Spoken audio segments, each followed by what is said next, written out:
Hello, Maureen. Hi, how are you? Good, good. I'm so excited to have you here at Communicamp and see you again. I am thankful for you for being on the panel and talking to these parents at Communicamp. And I'm so excited to talk with you because your son Lucas was 3 when I met him and worked with you. And as I was sharing earlier, I feel like it was just yesterday and he's now how old? 16. Oh my goodness. I can't believe it. I would never have thought he was that old. It's just time. Oh my gosh. So can you remember back when? Yes, I can.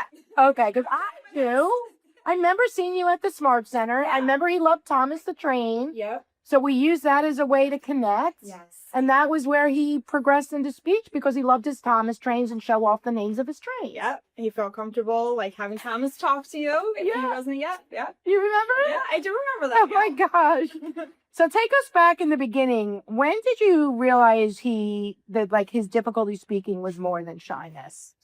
It was when he was in a 2.5-year-old program at school, and the teacher, it was about 2 months in, and he had a little teacher conference, and she had a little check card that said, like how he's doing, and checked out he can build with blocks, he can, read all or like look at books and stuff. And then she got to the verbal part, and she said, I can't evaluate his speech because he's never spoken in school. And so that was a shock to me because he was very verbal at home, used very big words, and so I said, well, he's never talked to you? And she's like, no, he's never talked to anyone. So she actually said, have you ever heard the term selective mutism? And I hadn't heard that. And she said, we had another student that had that. So I went home and I Googled it, and you came up, and it was like a video with a boy, and everything in that video was Lucas to a T. And I was like, oh my gosh, this is, I think, what we're dealing with. And so that's how we heard the term. We were lucky to hear it at a young age. So yeah, you really, really were. Oh my gosh. What was the biggest turning points in the journey? Well, definitely the right treatment. Coming to you guys was hands down the best because we started with a lot of doctors who did not understand it. One said he could be autistic. We knew that wasn't the case. So coming to you guys, starting the treatment, realizing, first of all, that talking was not the main objective. It was comfort before communication. That was huge. And then we found out there was a huge sensory piece to it. Yeah, the why. The why is he not talking? Yes. And we knew from a young age, even before we heard about selective mutism, he did things differently than other kids. Like he hated swings. He wouldn't go down slides. He hated messes on his hands. So finding out that sensory piece was a huge part of it. And, helping us on our journey with SM, putting it all together. Yeah, no, I mean, I remember meeting him, and when we first met, we didn't know sensory right away. It was during the evaluation, we're like, whoa, he really has a lot of sensory sensitivities. He got overwhelmed by sounds, by lights, by a lot of people in the area. And when we kind of quieted it down, because I remember we made your appointment during a time when there wasn't many people around, that's when he blossomed the most. And so we used that in school. We trained in school. And that really did work for him. So it wasn't so complicated once we figured out that why. Yes. That was the huge part of it. Just putting all the pieces together, and then you implementing and the school implementing and things like that. Absolutely. Were there specific school supports that you did to help him from a SM standpoint? I remember educating the school. What would you say stood out the most as far as what the school did for your sensory sensitive selectively needy child? So they were very on board, which helped.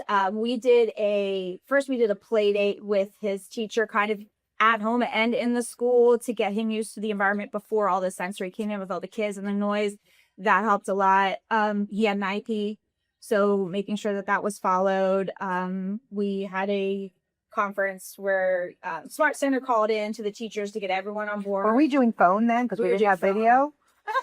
It was all through the phone. Yeah, I know. I feel like ancient. Oh my God, so it's so ancient. Oh my God, do we have computers back then? We did a computer. I think it was like a voice on the phone. So that was huge. And then we had we just implemented different things with the teachers. So we had the spot work, and sometimes I would come in to do spot work.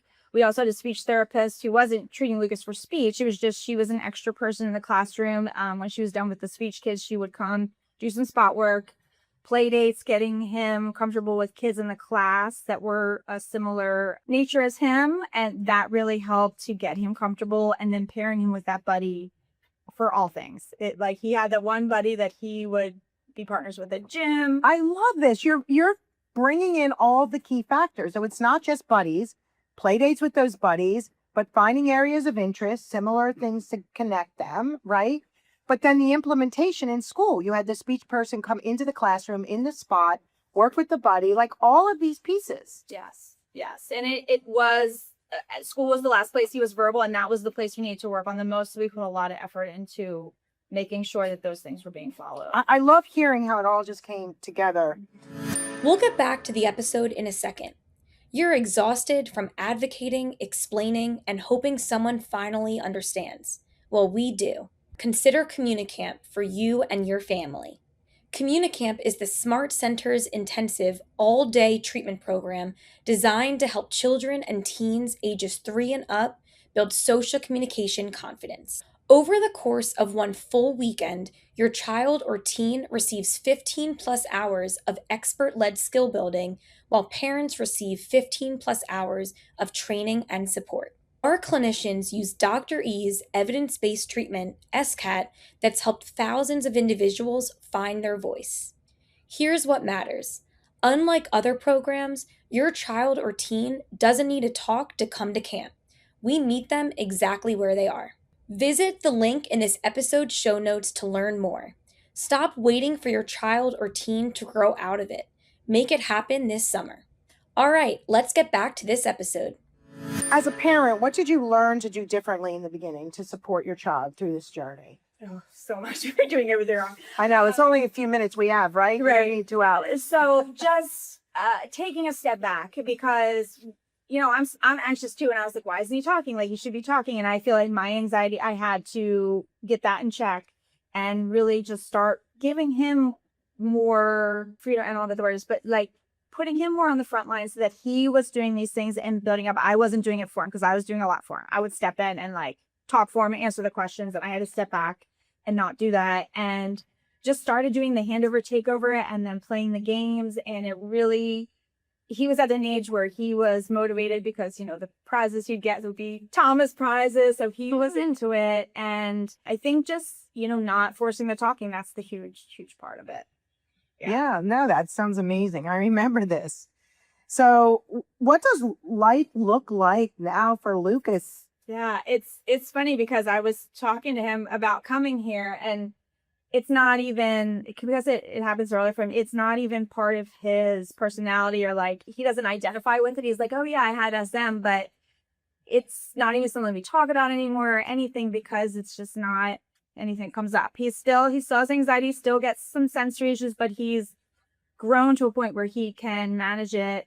And yeah, I was like, do you remember Dr. He's like, yeah, kind of. And it was funny, we found the little Mr. B stuffed animal the other day. We still have it. But he's doing great in school. He's very social. We were a little worried about the transition from elementary to high school. We went from public to a private school, so that was a change, but he has so many friends. He's a great musician. He's in 2 rock bands, and just, he's really grabbing. So we're thrilled where he is. That's amazing. Yeah, That's amazing. Yeah. If you could speak to a parent directly, which you are on the panel when you come here at Communicamp. Yeah. If you could speak directly to a parent whose child was just diagnosed with SM and who's worried about the future, what would you want them to know? Well, like I was talking to some today, even at lunch, and I said, you're in the right place. I said, this is where, that's one of the hardest things, is getting the right treatment. And I really, truly feel like this is the best place. There is hope. That's why I like to speak on these panels, because I remember I was looking for hope when we were going through it. There's definitely hope. Follow the games, follow the steps, comfort before communication. It works. It really does work. And yeah, just, trust the process, really. Yeah, no, I love it. I'm like looking at you and remembering like it was yesterday, and you came to, remember the SM family fun days at Willow Grove? Park. Yeah. It was so fun. I know. That was like it. Yeah. So I remember you there, and I just saw a picture of Lucas when you showed me on your phone, but I remember him as this adorable little light hair color boy. And he just like Thomas and to think he's 16 in a rock band now. I know. It's so different. It just like time just flies. Oh my gosh. It does. If looking back, I mean, you were fortunate in the sense that he got treated early. Is there anything you wish you had known or done differently earlier in your child's SM journey? But I mean, he was young, so that's all easy kind of. Yeah, no, I'd honestly feel like we tackled it pretty quick, and we were blessed that someone said that term, selective mutism, because I think it would have taken us longer if we hadn't heard that term and I didn't Google and find you. So, but no, I really I didn't even know they had Google back then. They did have Google. I'm not that old. So yeah, I'm talking about me too here. It's not just you being old. You're not old. I'm a lot older than you. Yeah. So what are you most proud of when you look at your child today? just he's so strong. I think going through all this and having to overcome so much at such a young age, I think it's really built. And he has a really good character. He's funny. He's smart. He makes friends very easily. I just think he's one of those kids where like he's sympathetic. I think he's been through a lot and he understands things. And I'm just so proud of him and like our whole family, because it is a family journey to go through this. I think like everyone has a role in it, even his little brother, you know. So I'm really proud of him. Oh, I'm proud of you. Thank you. This is great. Thank you so much. Is there anything less you want to say to our listeners? You know, just again, you're in the right place. You know, if you can connect with someone else who's going through the same experience through either camp here or anywhere, it really helps to know you're not alone, because it can be such an isolating experience doing it on your own. Unless you're going through it, it's hard to understand it truly. But follow the steps. Listen to Dr. E. She knows her stuff, and yeah, trust the process. Oh, thank you so much, Maureen. I love seeing you. So this is great. Thank you. Thank you for listening to Unspoken Words, a Selective Mutism podcast hosted by me, Dr. E, and the Smart Center. This episode and all episodes of Unspoken Words is produced by New Edition Productions. Don't forget to submit any questions you have from today's episode using our Ask Dr. E form on our website. Just head to selectivemutismcenter.org/ask-DRE. I'd love to answer your question in a future episode or blog post. Remember, for the best of this episode and every episode of Unspoken Words, please follow the podcast on Instagram and YouTube. We are at Unspoken Words _podcast on Instagram and Unspoken Words by DRE on YouTube. Or join our newsletter for additional SM content. We release new episodes every other Monday at 6 a.m. Eastern Standard Time.